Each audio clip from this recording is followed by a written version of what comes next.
Hey, what's up guys, it's me, Aaron. Today we're going to look at the Bose QuietComfort Earbuds, or the QC Earbuds for short. They retail for $280, which is quite a bit more expensive than some of the most popular and best truly wireless earbuds in the market, like the Sony WF-1000XM3, which retails for $239, so it is about $40 more expensive. Today we're going to find out how the Bose compares to the Sonys in terms of things like features, sound quality, phone call quality, noise cancelling performance, and of course Bluetooth audio lag for gaming and watching videos on both Apple and Android devices. So this is going to be quite an in-depth comparison. Aside from comparing the Bose to the Sonys, I will also compare them to some other popular earbuds like the Apple AirPods Pro and the Jabra Elite 85T in future videos. So if you don't want to miss out on future videos from this channel, please subscribe and ring the notifications bell, because this is the only way YouTube will notify you of new content from this channel. First, a very quick run through of the QC earbuds specs and features. They support Bluetooth 5.1, and in terms of audio codecs, they support SBC and AAC. In terms of battery life, they've got up to 6 hours of battery in the earbuds themselves and an extra 12 hours in the charging case, total 18 hours. Of course, that falls a little short of what the Sony WF-1000XM3 offers, which is 6 hours in the buds and an extra 18 hours in the case, total 24 hours. There is a USB Type-C port at the back for charging, and the case also supports wireless charging. The only thing that I don't really like about the case is that it is quite huge. It is even bigger than the case of the Sony WF-1000XM3, which is by far one of the biggest cases around for truly wireless earbuds. This makes this even less portable. You cannot simply slip this into your pocket. If you want to keep this case with you at all times, you've got to bring it back with you. The Bose earbuds are about the same size as the Sonys, but I kind of like its design a bit better for a couple of reasons. It's got touch controls that are more sophisticated. Not only can you tap to control music, phone calls, activate voice assistants, and toggle through the various noise cancelling levels, you can also swipe to control volume, which is something that I wish the Sony's earbuds have. It's also got stability fins, which will ensure much better fit and stability when working out, which is something that, again, the Sonys don't have. And if you want to use the Sonys for working out, you'll be expecting them to fall out quite often. The ear tips are also quite unique. It's very soft and it's designed so that 100% of the earbud touching your ears is pure silicone, so it's extremely comfortable to wear. In fact, I feel that in general, Bose earbuds are one of the most comfortable earbuds in the market for all purposes, sports and otherwise. And if you do want to use them for the gym, for working out, or for sports, these have an IPX4 water resistance rating, so they can withstand sweat and moisture better than the Sony earbuds, which don't have an IP rating, so many people suspect that it's got at best an IPX2 rating. It's got 3 levels of noise cancellation you can toggle through, from full transparency mode to 50% noise cancellation to full noise cancellation.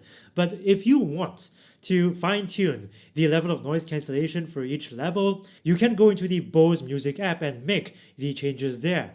You can also customize other things like the earbuds touch controls, your phone call experience, and you can also get software updates over the air through the app. However, I am pretty disappointed that it's not possible to customize the sound quality of the Bose. There isn't a graphic equalizer or any EQ presets to choose from through the Bose Music app.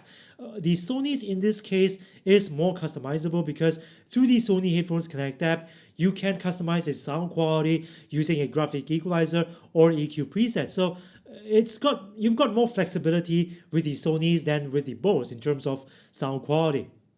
So how do these compare in terms of sound quality? Well, the Bose has got a very nice, warm and non-fatiguing sound signature. This means that you can listen to these earbuds for long periods of time without experiencing any fatigue, discomfort, or any of that tension building up in your jawline, as is common when listening to earbuds with higher brightness in the upper registers.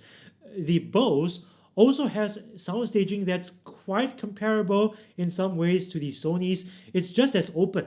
And this may sound quite surprising, but I kind of prefer how its bass sounds compared to the Sony's. It simply got more extension and a bit more impact in terms of bass compared to the Sony's, and it will satisfy bass hits more. So as far as sound quality is concerned, I think the Bose sounds pretty decent, but I also think that the Sony's sound a lot more hi-fi. And this is because the Sony's have better track separation that makes your music sound more clean. And in terms of sound staging, the Sony's also bring out a bit more detail in the background and a bit more airiness too. In terms of higher registers and in terms of upper mid registers too, the Sony seem to bring a little more sizzle to the game, and that's going to help to bring out a bit more bite and a bit more clarity in your music. So overall, I think the Sony's sound more hi-fi. And if you want to further fine-tune its sound quality, you can do so, like I said before, in the Sony Headphones Connect app using a graphic equalizer or audio presets. Now let's move on to the phone call quality test. As usual, I'm going to play some really loud cafe-style background noise to simulate making a phone call in a noisy cafe, and I'm going to record a voice memo on my phone using these earbuds. Background noise, Bose QC earbuds, record.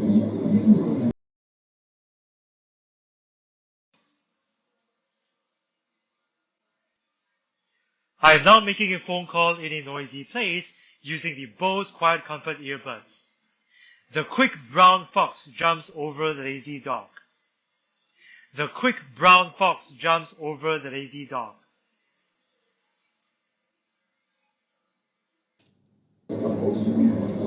Background noise, Sony WF-1000XM3, record.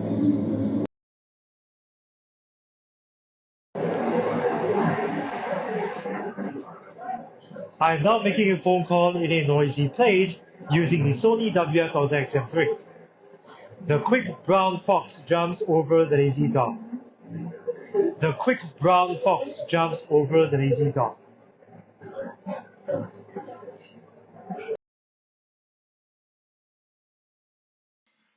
The quick brown fox jumps over the lazy dog. The quick brown fox jumps over the lazy dog. The quick brown fox jumps over the lazy dog. The quick brown fox jumps over the lazy dog.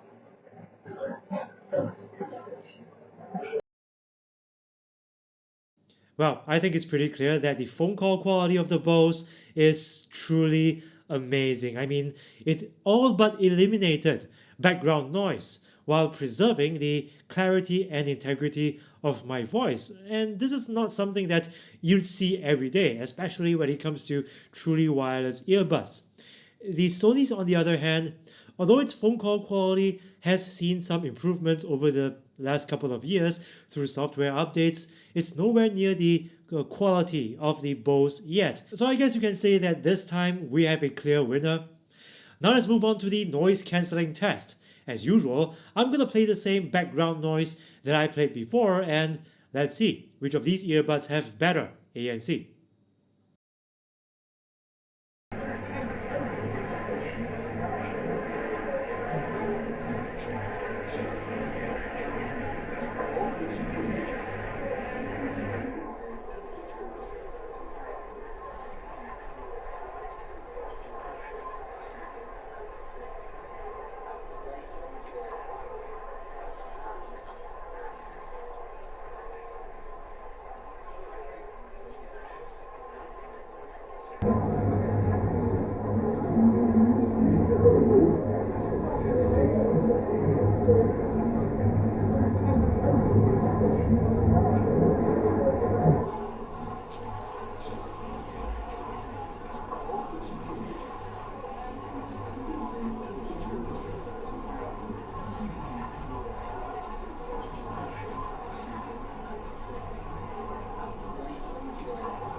So, the Sony earbuds performed just as well as they did before, but in terms of sheer noise cancelling power, the Bose QC earbuds takes the cake. It simply cancelled way more low frequency noise than the XM3 earbuds.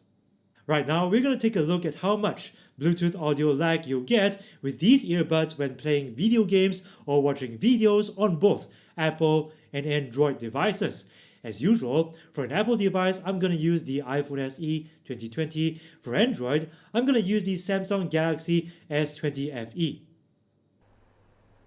Alright, first, the gaming audio lag test. As a benchmark, let's see what no lag looks like on the iPhone SE.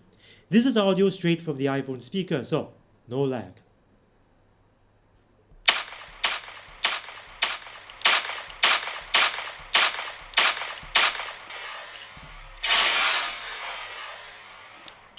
Now the Bose QC earbuds, then the Sony WF-1000XM3. And then we repeat the same test on the Galaxy S20 FE.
So it appears that whether you're gaming on an Apple or an Android device, the Bose QC earbuds has more Bluetooth audio lag than the Sony WF-1000XM3. But is this still gonna be the case when, say, you're watching videos on your phone using apps like YouTube or Netflix?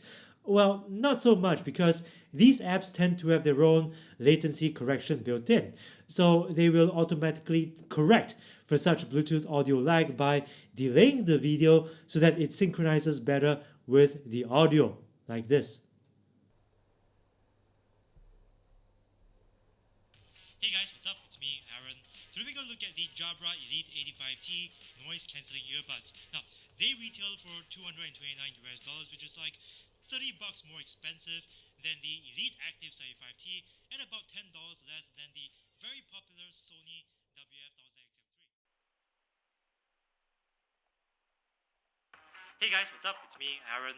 Today we're going to look at the Jabra Elite 85T noise cancelling earbuds. Now, they retail for $229 which is like $30 more expensive than the Elite Active 75T and about $10 less than the very popular Sony WF-1000XM3. Hey guys, what's up? It's me, Aaron.